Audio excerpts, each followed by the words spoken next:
Hello guys, welcome to my YouTube channel. मेरा नाम निधि है और आज हम डिस्कस करने वाले हैं फिजियोलॉजिकल असेसमेंट के बारे में। इसमें हम कंप्लीट स्टडी करेंगे फिजियोलॉजिकल असेसमेंट के बारे में। तो आइए वीडियो को शुरू करते हैं। सबसे पहले हम देखेंगे कि फिजियोलॉजिकल असेसमेंट क्या होता है।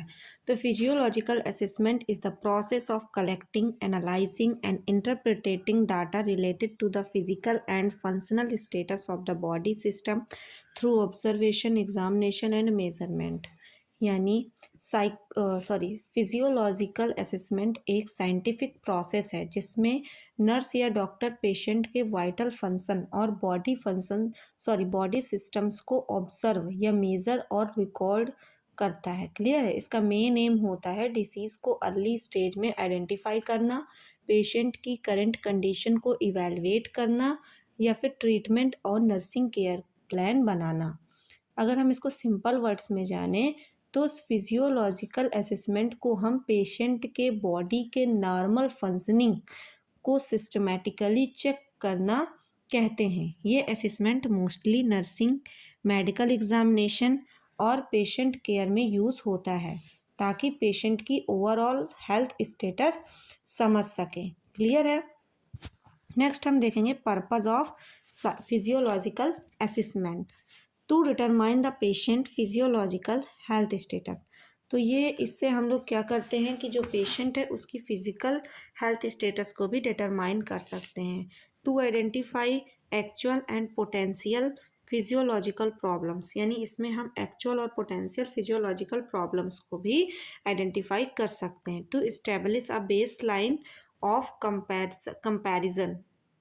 यानी कि ये एक तरीके का बेस लाइन कंपेरिजन का निर्माण करता है to monitor the changes in health condition. इसकी मदद से हम लोग हेल्थ कंडीशन में हो रहे चेंजेस को भी मॉनिटर करते हैं to plan and evaluate nursing and medical care.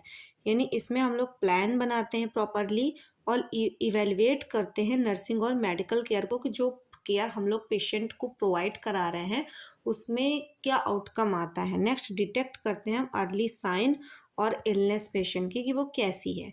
इसके कंपोनेंट्स क्या होते हैं। कंपोनेंट्स ऑफ फिजियोलॉजिकल असेसमेंट में there are many types of physical assessment component. तो first is history taking, second is physical examination, vital sign measurement and system wise assessment. जिसमें से हम सबसे पहले देखेंगे हिस्ट्री कलेक्शन क्या होता है। तो हिस्ट्री कलेक्शन में क्या होता है कि this provide a background information that support a physical finding. यानी कि ये एक तरीके की फिजिकल जो हेल्थ हिस्ट्री होती है वो एक तरीके की हमें पेशेंट की बैकग्राउंड इंफॉर्मेशन को प्रोवाइड करती है जिससे कि हम पेशेंट के फिजिकल फाइंडिंग को कर सकते हैं। जैसे कि इसमें क्या क्या होता है, जैसे कि पेशेंट की चीफ कंप्लेंट क्या है, उसको क्या क्या प्रॉब्लम्स हो रही हैं, ये सारी चीज़ें। Present history of present illness, यानी उसको इस समय जब पेशेंट हमारे पास आया उसको कौन सी बीमारी है या किस बीमारी से ग्रसित है। Past medical and surgical history. और नेक्स्ट है हमारा medication and history. Medication history क्या होती है कि हमने कौन सी पेशेंट पहले कौन सी दवा लेता था अब कौन सी ले रहा है, ये हमारी मेडिकेशन हिस्ट्री के अंदर आ जाता है। एलर्जीज कौन कौन सी हैं हमारे पेशेंट को, फैमिली हिस्ट्री क्या है हमारे पेशेंट की, लाइफ स्टाइल हैबिट्स जैसे कि डाइट कैसी लेता है, सोता कितने बजे, जगता कितने बजे, एक्सरसाइज करता है या नहीं करता, उसको स्मोकिंग या टोबैको या अल्कोहल पीने की आदत तो नहीं है या फिर अल्कोहल एडिक्टेड तो नहीं है। सेकंड कंपोनेंट है हमारा मेजरमेंट ऑफ वाइटल साइंस। इसमें हम लोग vital sign reflect the basics physiological in functioning of the body. यानी जो वाइटल साइन होते हैं उसको हम लोग डिटेक्ट करके हम पेशेंट की फिजियोलॉजिकल फंक्शनिंग जो है बॉडी की उसको डिटेक्ट कर सकते हैं। जिसमें हम लोग पेशेंट का टेम्परेचर मेज़र करते हैं जो कि आपके जो जो पेशेंट की बॉडी का हीट रेगुलेशन बताता है। नेक्स्ट हम लोग पल्स रेट को डिटेक्ट करते हैं जैसे जो कि असिस्ट करता है हार्ट रेट या रिदम या फिर स्ट्रेंथ को। नेक्स्ट हम लोग रेस्पायरेशन को मेज़र करते हैं जो कि इवेलुएट करता है ब्रीथिंग पैटर्न एंड इफ़िशियंसी को। नेक्स्ट हम लोग ब्लड प्रेशर मेजर करते हैं जो कि हमारा सर्कुलेटरी स्टेटस को बताता है। ऑक्सीजन सेचुरेशन यानी कि SpO2 जो कि आपकी मतलब SpO2 होता है ऑक्सीजन सेचुरेशन जो कि ऑक्सीजन डिलीवरी मतलब कितनी हो रही टिश्यूज़ में, ये सारी चीज़ें हम लोग एसेस करते हैं। थर्ड कंपोनेंट है हमारा फिजिकल एग्जामिनेशन, जो कि मैंने इस पिछली वीडियो में इसको बाकायदे एक्सप्लेन किया, इसमें मैंने डिटेल्ड वीडियो बनाया हुआ है, तो आप जाकर चैनल पे देख सकते हैं। इसके मेजर 4 बेसिक टेक्निक्स होती हैं जिसकी मदद से हम लोग फिजिकल एग्जामिनेशन करते हैं, जिसमें से हम पेशेंट का सबसे पहले इंस्पेक्शन करते हैं। इंस्पेक्शन की मदद से हम विजुअल ऑब्जर्वेशन करते हैं पेशेंट की बॉडी का, जिसमें हम लोग पेशेंट की बॉडी का पोस्चर, गेट, स्किन कलर या फेशियल एक्सप्रेशन एंड सिमेट्री को डिटेक्ट करते हैं। नेक्स्ट मेथड है हमारा पाल्पेशन। इसमें हम लोग अपने हैंड्स का यूज़ करके बॉडी के बॉडी पार्ट्स को पेशेंट की फील करते हैं, जिससे की मदद से हम लोग एसेस कर सकते हैं टेम्परेचर, टेंडरनेस, मास तो नहीं है कहीं उसकी बॉडी में, और पल्स रेट क्या है। नेक्स्ट है हमारा परकसन।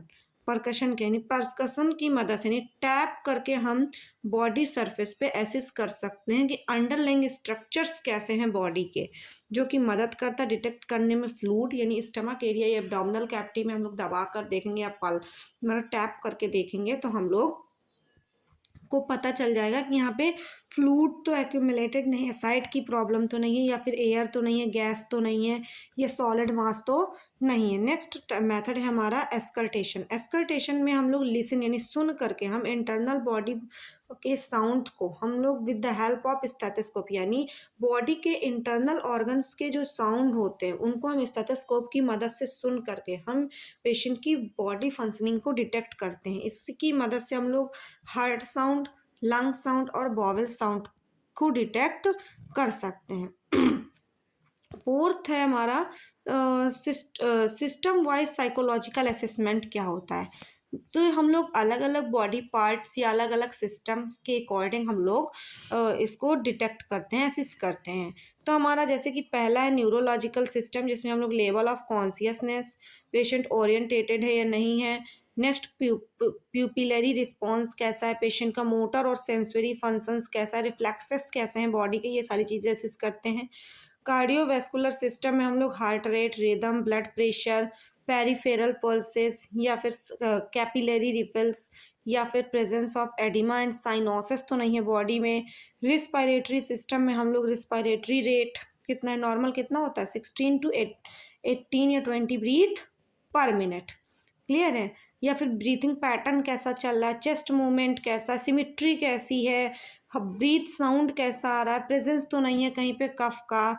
नेक्स्ट है हमारा गैस्ट्रो इंटेस्टाइनल सिस्टम, जिसमें हम लोग एपेटाइट यानी भूख कैसी लग रही है, उसको ज़्यादा लग रही है, कम लग रही है, किसी किसी को लॉस ऑफ एपेटाइट तो नहीं, डाइजेशन कैसा है पेशेंट का, या फिर एब्डोमिनल इंस्पायरेशन कैसा है, पाल्पेशन कैसा है, परकशन कैसा है। स्कल्टेशन की मदद से हम लोग एब्डोमिनल का मतलब पूरा मतलब सिस्टम मतलब एब्डोमिनल के अंदर जितने भी ऑर्गन्स हैं हम उनको इन चारों चीज़ों से मतलब इस मेथड से हम लोग प्रॉपरली मतलब एसिस कर सकते हैं, जिसमें से हमारा इंस्पेक्शन हो गया, पाल्पेशन हो गया, परकसन हो गया, स्कल्टेशन हो गया।